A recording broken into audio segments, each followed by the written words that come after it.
Bueno, primero voy a presentar a Ernesto Garrat Viñes, guionista, escritor, periodista y crítico de cine. Estudió periodismo en la Universidad de Chile.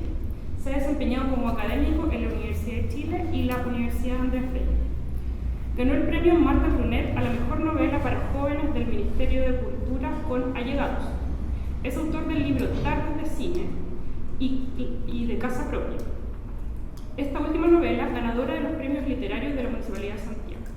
En el año 2011 recibió el premio del Santiago Festival Internacional de Cine por su apoyo a la difusión periodística y crítica del cine chileno. Fue editor del área de documentales del canal de televisión La Red. En la actualidad es director de nerdnews.cl y ejerce la crítica de cine en medios como Radio ADN y nerdnews.cl. Su última novela es Error de continuidad en Aura Ediciones 2020. Jocelyn Contreras Cerda, curadora e investigadora en arte contemporáneo, candidata a magíster, ¿sí? Candidata a doctorado, sí, candidata a doctorado en Curatorial Knowledge, gracias, y diploma de posgrado en educación universitaria en Goldsmith, Universidad de Londres, magíster y licenciada en artes visuales en la Universidad de Chile. Es miembro de la Academia Superior de Educación de Reino Unido. Trabaja en la intersección entre investigación y práctica, entendiéndola como herramienta relacionada para desarrollar intervenciones culturales y políticas. Su trabajo se ha centrado en las prácticas y pensamiento curatorial, conocimiento corporeizado, arte y política, arte socialmente comprometido, los estudios de museos, galerías de exposiciones, arte contemporáneo latinoamericano e internacional y prácticas antidecoloniales con enfoque en América del Sur. Pero estaba pensando en otra cosa.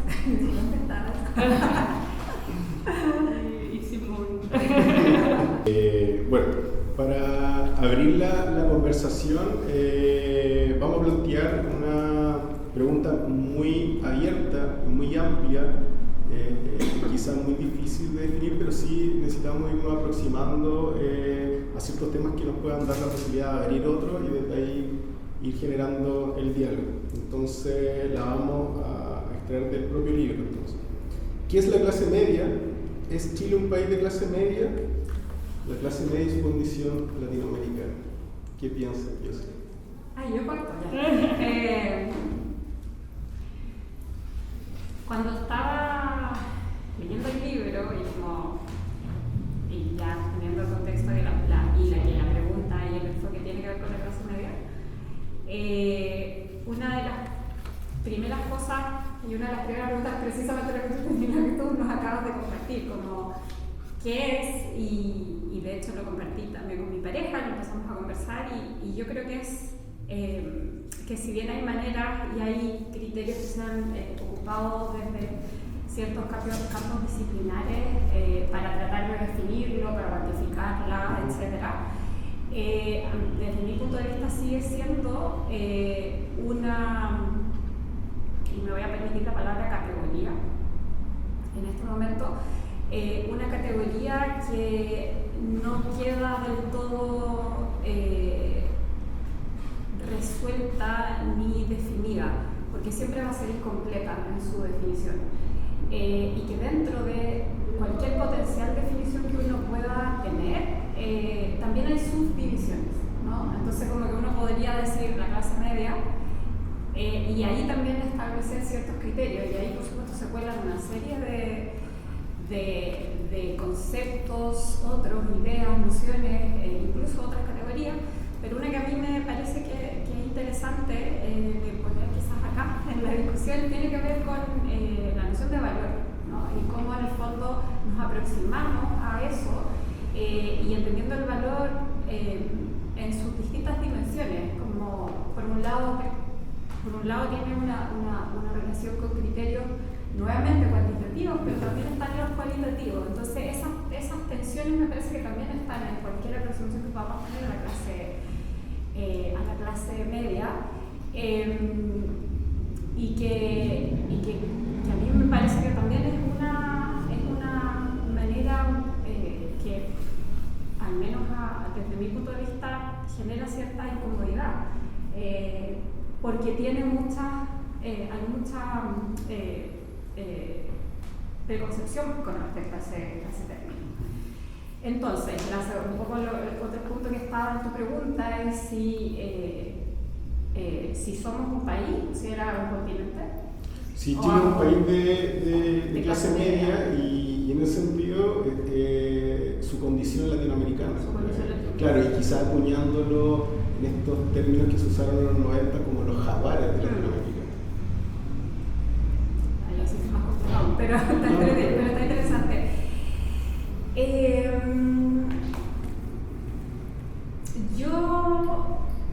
A mí me parece que si uno une la noción, el término o la categoría clase media a lo que implica tener condiciones apropiadas de vivienda y de derecho a la ciudad, me parece que Chile no lo es. Si lo uno a eso. Y por eso partí hablando de estas distintas aproximaciones. Si uno hace la relación y cruza datos, eventualmente hay alguien que podría decir que sí lo es. A mí me parece que la condición en muchos casos que tiene que ver con los derechos y de hecho esto es algo que tengo anotado acá, como esta relación entre vivienda y ciudad, que a mí me parece que es un tema que no se alcanza a discutir del todo porque se discute y ahí entra nuevamente la clase media, incluso cualquier clase, que es súper raro hablar de clase con lo demás, que era otra cosa que les quería decir, que a mí en general todos esos términos me generan en sí mismos cierta incomodidad, ¿no? Porque bueno, nos dividen, creo que deberíamos estar en otro tipo de terminología. Pero me genera cierta incomodidad y creo que tiene también que ver con entender esta relación que va más allá de la vivienda, que tiene que ver también con la ciudad y con los espacios comunes que vamos construyendo. Y creo que ahí hay algo que me parece que no, desde lo que yo pude más o menos mapear, que no se discute tanto, que en el fondo en general uno habla del derecho a la vivienda, pero ese derecho a la vivienda tiene que estar unido a un derecho, desde mi punto de vista, a un derecho a la ciudad y en pensar la ciudad de manera colectiva. Y ahora me voy a... Perdón, fue como... No está bien. Ernesto. Voy a hablar desde la guata porque sí. Como que frente a tanta sabiduría no me queda otra que ser el bufón de la corte o el mal bufón de la corte. Yo creo que sí, ha establecido un punto súper bueno que antes de la idea de los 90 de ser los jaguares de América, o los jaguares de América, no, de Sudamérica, de Latinoamérica, teníamos como un concepto súper establecido, instalado dentro de lo que era nuestra sociedad republicana, donde el Estado no solo era capaz de organizar urbanísticamente la vida y la ciudad, sino que además apoyaba y era capaz de hacer increíbles viviendas sociales o apoyar la creación de increíbles viviendas sociales a través de cooperativas como Villa Frey, que es parte de mi punto de inicio en la novela cuando hablo de los allegados. Y ese deterioro, y de hecho ahora lo veo con cierta claridad en mi novela, el personaje, acá yo mismo, estoy en los 80 allegado en una vivienda, en una calidad impresionante de viviendas sociales que no estaban hechas para los allegados, estaban hechas para que la gente fuera propietaria. Pero es tal el deterioro en ese sentido que al final en mi segunda novela, que se llama Casa Propia, los protagonistas, acá yo mismo logramos una casa propia, pero completamente distinta y deteriorada, precaria y con un deterioro en todos los sentidos durante los primeros años de la democracia protegida que tenemos y protegida de la democracia por lo demás y saliendo de la dictadura. ¿Entendieron el chiste? Democracia protegida de la democracia, ¿sí? ¿Por qué no se rieron? Entonces, el tema tiene que ver con que cómo ponemos la imagen de clase media arriba de esto, ¿cachai? Y lo que yo he podido como tener claro y tener conciencia desde mi punto de vista empírico es que la clase media, no conozco todos los datos relevantes, olvidé todos los datos que publicó Ciútico Óscar Contardo, y espero que no me fune por decir esto, porque funa a todo el mundo ahora. Saludos, Óscar, te aprecio, que tú me desprecies. El tema es que la clase media para mí ahora es como un estado mental, es una meta, es un síntoma del arribismo, ¿cachai? Es decir, puedo tener muchas deudas, pero siempre uno dice, no, es que yo soy de clase media. Y a mí me toca muchísimo, y yo creo que es una cosa súper interesante como lo que yo planteo. Yo hablé con Gabriela Bravo, que es una periodista que vive en Francia, y que un amigo de ella en Francia había hecho una tesis que yo logré ¿cómo se llama? Un ascenso social que se logra como en 3 generaciones, lo logré en una. Yo soy el primer universitario en mi familia, yo vengo de una precariedad súper fuerte siendo llegado, ¿cachai? Y en ese cambio de no solo de calidad de vivienda hasta lograr tener el sueño de la casa propia, ¿cachai? También pasáis por distintas clases sociales, entonces estáis en todas partes, pero en ninguna. Y cuando yo tengo un apellido raro, yo trabajé en el Mercurio, ¿cachai? Entonces la gente asumía que yo nunca fui pobre. Entonces cuando saco este libro y decido revelar que tuve precariedad y que yo no era clase media, fue como, ¿qué? ¿Cachai? Como un desencaje, y todavía lo hago, que me toca en algunos círculos laborales en los que me muevo ahora, que donde establezco este punto, donde no digo, sabes que mi origen no es la clase media, yo soy de clase, o sea, no anduve, que recuerde a pata pelada, pero sí pasé hambre, sí robé comida, no tuve donde cagar, me hice cagar los pantalones, tuve la cueva nomás de que tuve una condición neurológica que me permitió que me fuera bien en el colegio nomás, ¿cachai? Entonces, al final la idea de clase media yo creo que es un síntoma más del arribismo cada vez más galopante y monstruoso en el que vivimos y que se refleja en la arquitectura y en los guetos verticales y en lo que estamos viendo como destrucción urbana, que espero que como el final de Fight Club tenga un fin parecido. Súper. Sí, yo quería comentar con respecto, bueno, como a las 2 aproximaciones que han hecho, que claro, este tema de como es incómodo incluso el concepto como clase media, como mencionarlo y hablar de las de clases, ¿cierto? Y que en otros conversatorios también un poco lo hemos conversado, que es el sentir un poco de la gente. O sea, pasa mucho que, y lo que tú también decías ahora, Ernesto, o sea, como la gente está súper endeudada y no es capaz de asumir que a lo mejor somos pobres o del sector popular o una clase media baja, pero también pasa con las personas que tienen más recursos, que tampoco son capaces de decir somos ricos o somos de una clase media muy acomodada, sino que también se categorizan en la clase media. Entonces, claro, como que siempre hemos llegado un poco a esa definición de, es como un sentir de un grupo muy mayoritario que te sitúa en un espacio que es un espacio como de comodidad, porque claro, si eres muy adinerado quizás te van a mirar feo si te dicen soy rico, y si eres muy pobre también quizás te van a mirar feo, que era un poco lo que te pasó a ti, ¿verdad? Me pasa todavía te pasa. Entonces es súper interesante lo que comentan, porque claro, también lo hemos ido revisando anteriormente y en la arquitectura es muy simple. Sí, no deja de llamar la atención de que el concepto de ciudadano green card que acuñó Tomás Mulián en los 90 esté tan vigente. O sea, perdón, ¿qué concepto? Green card, que era sí, un ciudadano que a través de tarjetas de crédito y del consumo y del endeudamiento podía obtener una cierta, llamémosla, categoría social. Y en ese sentido es un concepto que sigue muy vigente, el hecho del endeudamiento y el hecho también del allegamiento, entendiendo también la problemática para el acceso a la vivienda. O sea, uno podría creer que cada vez hay más acceso a la vivienda, entendiendo lo que por la oferta que pueden generar los privados, pero que eso se ha transformado en un problema porque el Estado de alguna manera ha cedido todo la producción de la vivienda.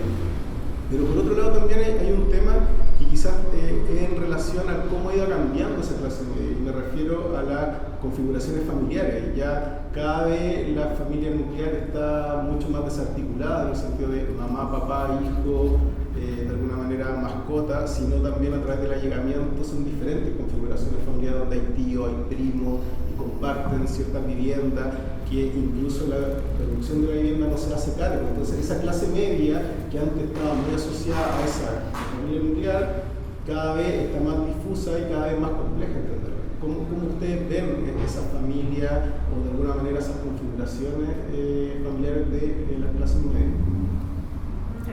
O de los sectores, claro, de los sectores medios. Claro. Es que, mira, te voy a contar de atrás para adelante.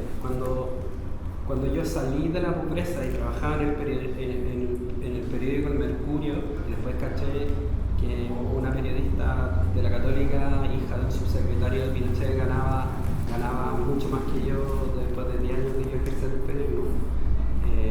Y me tocó hacer un reportaje de los allegados en Las Condes a propósito de ese edificio que iba a ser la BIN, donde iba a dar la oportunidad de integración social, y una integración bien populista, ¿cachai? Y me tocó, me dijeron, oye, ¿por qué no buscáis allegados en Las Condes? Claro, como no eran allegados, ¿cachai? Yo vivía en mi mundo de fantasía, de principal, festivales de cine, Estrella, Brad Pitt, Angelina Jolie, que es el mundo que tuve, ¿cachai? Crucé el espejo y me quise quedar al otro lado, ¿cachai? Hasta que de nuevo me dieron a elegir la pastilla roja y azul, estallido social o no. Y puta, opté por el estallido social, estuve cesante y aquí estoy de nuevo con una... en fin, ¿qué le importa? Entonces, hago ese reportaje y me fui a la chucha porque veo que de nuevo, o sea, el allegamiento no se ha solucionado. Veo personas que igual que yo llevan 20 años allegadas y hay o sea, entiendo perfecto lo que les pasa por la cabeza, lo que les pasa, los miedos. Claro, está ahí asignado en una pieza afuera, el dueño de casa está al otro lado y ese reportaje lo hice, no sé, hace 4 o 5 años antes del estallido de la pandemia, y era como, en verdad este país no avanzó nada, todas las políticas sociales, o sea, le estamos dando todo a las inmobiliarias, que son el gran cáncer de este país, y lo que mantiene básicamente todo lo malo que puede haber acá, ¿cachai? En términos de desigualdad social, falta de distribución de la pobreza, que se muera la gente que vive en islas de calor y que vive en zonas peligrosas y no tenga nada. Entonces, o sea, al final fue como, oh, qué bueno, salí de eso, yo huí, pero después, porque yo salí y tuve la suerte, tuve la suerte que no me costaba estudiar, ¿cachai? Porque es una suerte, viniendo de ese mundo es una suerte, ¿cachai? Si hubiera sido otra persona sin esa suerte, probablemente hubiera sido un soldado narco y no estaría acá, ¿cachai? Porque ganaba más plata, ¿cachai? Entonces, es terrible darte cuenta que esas convivencias, esos problemas psicológicos, sociológicos, anímicos, emocionales, de salud mental, son unos derivados y son unos síntomas tremendos de este problema que no se toman en serio. O sea, por eso me gusta esta conversación, porque nunca un arquitecto o una persona que se dedique a este estudio se ha preocupado de lo que le pasa a las personas que viven ahí, ¿cachai? En términos emocionales, y por eso decidí escribir el libro, ¿cachai? Y por eso decidí hacer eso, para explicarle a mi hija por qué estoy piteado, ¿cachai? Y después te das cuenta que, puta, nunca se había hecho un libro allegado. Cuando lancé el libro allegado en la estación Mapocho dije, oye, así, como para la talla, ¿cachai? Dije, oye, levanten la mano los que han estado allegados.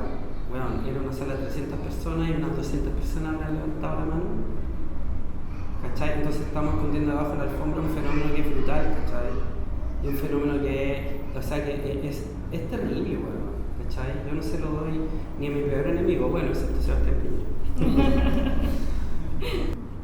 Post-estallido, post-pandemia, cómo de alguna manera hoy en día esa condición clase media ustedes la pueden ver, sobre todo insistiendo en esa configuración de la familia.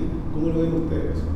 Después de estos dos eventos importantes que obviamente también estamos procesando, creo yo, todavía como sociedad, pero que ha repercutido en la familia y sobre todo también en esta condición de clase media. Preguntarse por qué es una familia hoy en día implica un montón de cosas.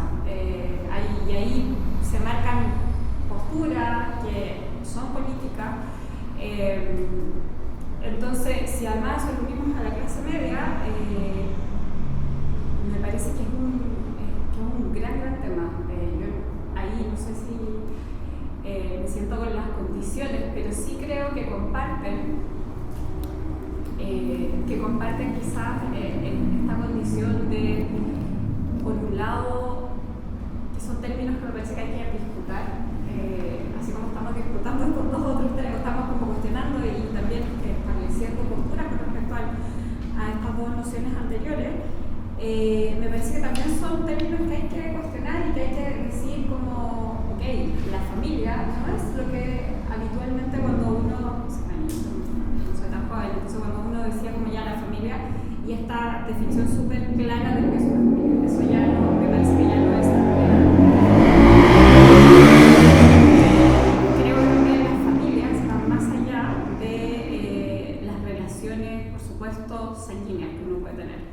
Creo que es un término, y acá sí, quizás voy a manifestar de una manera de la familia, que tiene que ver con relaciones de afecto, de cuidado, de cercanía, de colectividad, pero también de acompañarse y de estar con otras personas. Y eso, o sea, yo he sentido a veces que tengo familia que no necesariamente es porque compartimos sangre, ¿no? Por eso pongo en escena eso, que creo que también es un término sumamente complejo. Pero dicho eso, también creo que es súper complejo si uno lo piensa en relación a la clase media y si pensamos como en las distintas maneras en las que eso se ve, porque, y nuevamente creo que no hay que romantizar ningún tipo de relación y ahí, o sea, esto de hablar sin conocer las realidades o sin tratar de conocerlas, yo creo que uno tampoco ahí las conoce del todo si es que no las ha vivido. Creo que porque puede ser también un problema, ¿no? Y vuelvo a decir, hay situaciones, hay condiciones comunes, pero siempre cuando uno empieza a verlas, quizás en su cosa más específica, en su conjunto de condiciones específicas, empiezan a aparecer esas dimensiones que hacen esta relación, ¿no?, entre lo singular y lo que es va más allá de lo singular, lo plural, que ya va por otros lados. Y ahí también creo que aparece nuevamente estos términos que yo creo que no puedo dejarlos porque me parece una discusión muy interesante, que uno podría decir es una familia, pero estás hablando de la condición de llegado. Claro. Entonces a eso me refiero con tener mucho cuidado cómo y a qué nos estamos apuntando.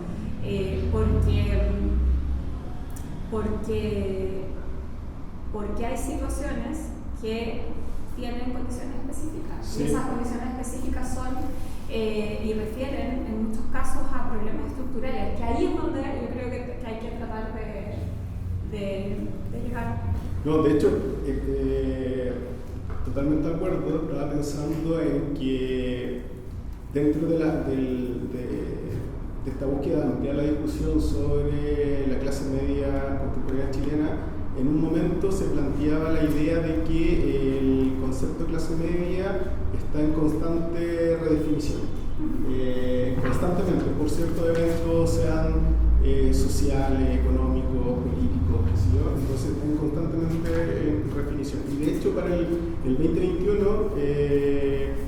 a través de la editorial LOM, el sociólogo Martuchelli acuña un término que se llama clase popular intermediarias.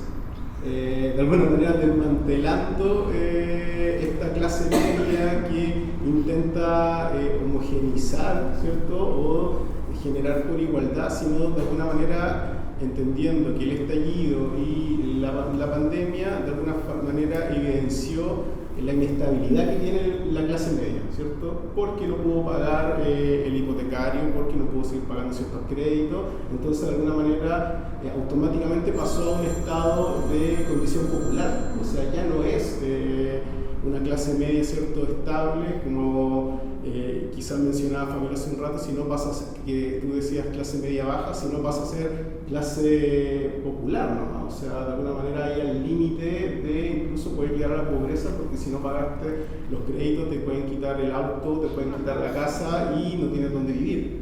Y ahí pasa a ser una llegada, ¿cierto? Como dentro de la expresión que hemos estado teniendo. Entonces, claro, en esa redefinición hoy en día y después de los procesos, los eventos que hemos estado, o sea, que hemos tenido, que incluso ya el propio libro para nosotros es una cierta distancia, porque lo estamos terminando justo en un proceso de entre pandemia e inicio de, o sea, entre inicio de estallido término de estallido e inicio de pandemia. Entonces, como que ya rápidamente había una cierta distancia también con los contenidos y esa como posible definición que podíamos aproximarnos a través de esa clase media y las problemáticas de vivienda y ciudad. Ernesto.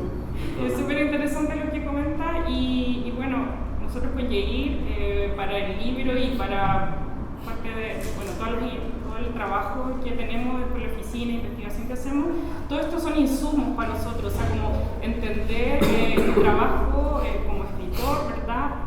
Una de las preguntas que tenía desde que supe que venía, igual las has respondido de alguna u otra manera, pero es ¿por qué siempre el foco ha estado puesto en la vivienda? Sí, yo creo que es súper relevante eso porque en Chile cuando uno nace y sale del hospital va a su casa, ¿cachai? Pero yo no tenía casa. Yo fue como que salí de mi casa a un lugar, salí de la casa de la guata de mi mamá a una casa. Entonces, el lugar llamado casa, así como hogar, siempre me ha parecido una palabra esquiva y siempre he tratado de situar desde un punto de vista narrativo esa mapa, esa estructura, como en los lugares, como Pancho Saavedra. Lugares llaves. Exacto, pero así fuera de hueveo, de eso se trata. O sea, yo creo que narrativamente me importa mucho el dónde, sin duda el dónde define todo, porque como estamos hablando, ¿cachai? El tono académico que estamos optando, todo esto es claro, es desde donde un piso parqué, una casa bonita y todo, y hay una circunstancia, pero dónde es esencial, ¿cachai? O sea, el lugar para mí lo define todo, obviamente con un montón de factores que uno puede enfatizar y ecualizar, pero la historia es desde el dónde. No es lo mismo si estoy llegado en el Millennium Falcon, ¿cachai? Que en Villa Frey, ¿cachai? No es el mismo significado, ¿cachai? Entonces, para mí el lugar lo define todo, en términos narrativos. Y lo más importante que siento que como tuve no sé si alguien más viene del mismo origen que uno, que es yo vengo de verdad una precariedad súper grande, ahora ser el cuido de alguien, ¿cachai? Y esa cuestión, como te dije, te da la opción de estar en ninguna parte, pero en todas partes a la vez. Entonces, hablo mucho de los lugares porque no me siento en ningún lugar. O sea, no estoy en ningún lugar, ¿cachai? O sea, de hecho, por mi trabajo me tocó mucho viajar a Francia, a Estados Unidos, a lugares que jamás imaginé que iba a ir desde mi origen precario. Y pude aprender francés, aunque parlé en francés y googlé, pude aprender inglés, ¿cachai? En Open English. Y uno en esos lugares habita de otra manera, ¿cachai? Porque habitáis también el lenguaje de otra manera. Entonces me parece que es súper bacán, y por eso hablo desde la chilenidad, porque hay algo súper lindo en la chilenidad, pero algo súper trágico y ¿cuál es la palabra? Perverso y malvado, ¿cachai? Es maleficencia, ¿cachai? Y creo que hay una crueldad y una maldad que me atrae y que tiene que ver con el lugar, porque en el fondo tenéis que pedir permiso para estar en un lugar acá en Chile. Tenéis que pedir permiso para trabajar en el Mercurio, tenéis que pedir permiso para estar de llegado, tenéis que pedir permiso para hablarle igual a un cuico que sabéis que eres más inteligente que él. Tenéis que pedir permiso, ¿cachai? Para habitarte y para ser, ¿cachai? Tienes que pedir permiso a los republicanos para que te dejen, oye, ¿cómo tener derecho a tener derecho? Sí, o sea, no sé, como enfocándolo un poco en el tema de los libros, solo para cerrar, que quería hacer un comentario que es súper interesante porque tú también en un momento, como que estuve leyendo algunas cosas que lo planteas, como que en Chile se ha hablado siempre como de cómo viven los pobres o cómo viven los ricos, que es un poco lo que nos pasa desde la arquitectura, como que se diseña la vivienda social o la vivienda de élite. Y lo interesante también es que la vivienda y la casa está súper romantizada, entonces ocupar como tus libros como insumo de decir que esto también está pasando y que un poco nos pasó en la pandemia cuando hacíamos clases de taller y le decíamos a los chicos como, bueno, los espacios, el espacio de seguridad, el espacio como, y no todas las casas son espacios seguros, no todas las casas son espacios donde las personas realmente están bien, pero eso cuesta mucho entenderlo, por lo menos desde la arquitectura. Para cerrar, no quiero dejar de pasar. ¿Puedo decir una cosa? Sí, obvio. Sí.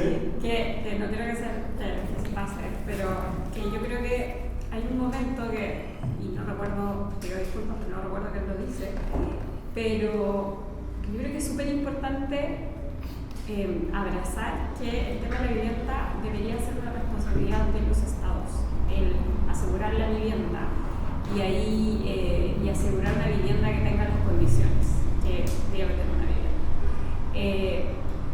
Porque creo que hay que repetirlo hasta que realmente sea algo que existe, ¿no? Algo a lo que uno puede acceder, y que en ese acceder no terminemos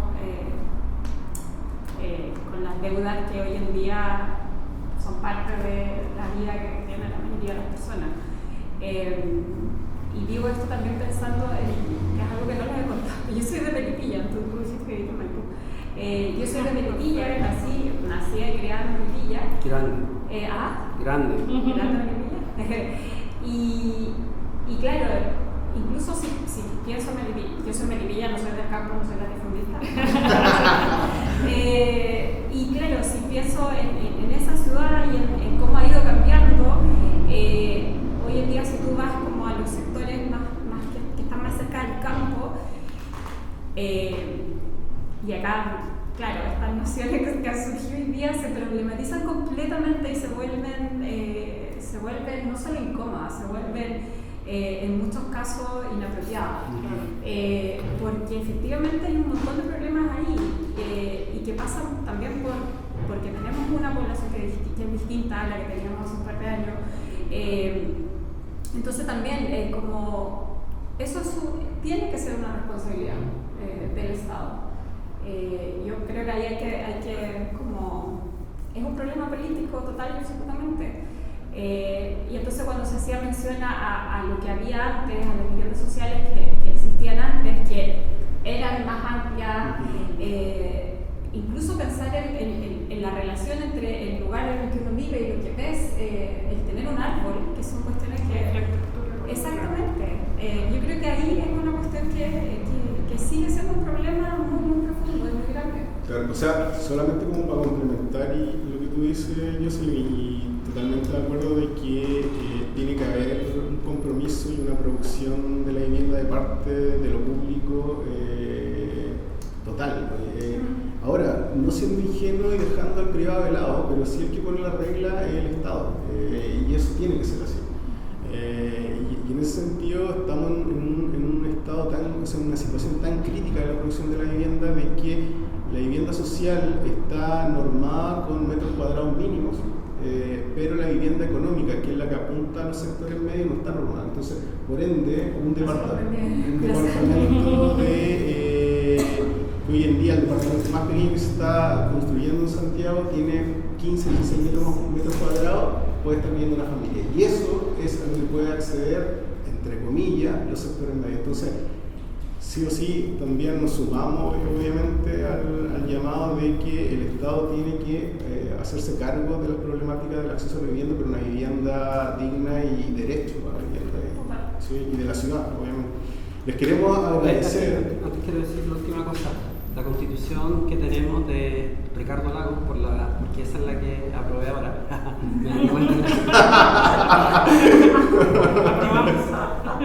No tiene ninguna mención al derecho a la vivienda. Sí. Y somos de la única constitución de Latinoamérica que no tiene ninguna mención al derecho a la vivienda. Sí, tal cual. Y de hecho la vivienda se pone como objeto de consumo en la constitución vigente. No sé, terrible. Les queremos agradecer la conversación, les queremos agradecer también el hecho que también hayan desarrollado ideas a través de lo bibliográfico.